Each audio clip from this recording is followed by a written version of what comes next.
Anyo guys! Yun nga ay maaga kaming nagising ni baby. Gaya kasi ang pamilya na maliligo sa ilog. Kaya naman ito, hinanda ko na yung mga kagamitan ni baby. Ilagay ko lang naman dito yung mga kailangan niya like diapers, extra shirt, at ganoon na rin yung nagbaon na rin kami na para pang dede niya. Para just in case na magutom siya, meron na rin akong papadali sa kanya. Ready na kami at waiting na lang kami para masundo. Oh, hi ate!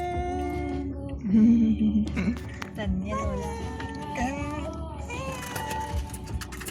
At ito na nga ang first time na outing ni Ali. So far, ito yung pinakamalayo na nabiyahe ni Ali. At sa biyahe nga namin ay behave si baby. Buti na nga lang at Sunday ngayon, ito nakagala at nakasama kami ni baby. Di naman ganong kalayuan yung napuntahan namin. Kaya ito nakarating na rin kami sa destination namin. Buti na lang talaga at dinala ko tong carrier ni baby. At sa ganitong position ay mas nakikita niya at na-appreciate niya ang beauty ng nature. At dahil summer nga ngayon ay ito super init talaga. Kahit super init ay nakikita talaga na nag-e-enjoy si Ali. At dahil na lang siguro sa bagong environment na nakikita niya. Maraming puno at maliwalas na lugar. Kahit na super init ay masarap naman yung simoy ng hangin. Isa pa nga sa maganda dito guys, dahil na timingan na yung cottage na nakuha namin ay may duyan. At yun nga guys, saktong-sakto to para kay Ali. At after an hour nga ay ito at nakatulog na nga si Ali. Nakaantok naman kasi yung simoy ng hangin dito. Dahil presko ay ito mabilis nakuha ni Ali ang tulog niya. Nakakatuwa nga kasi hindi ka na mahihirapan maghanap ng spot ni Ali. Para bang hindi outing ang pinunta niya dito. Dahil panay lang ang tulog niya.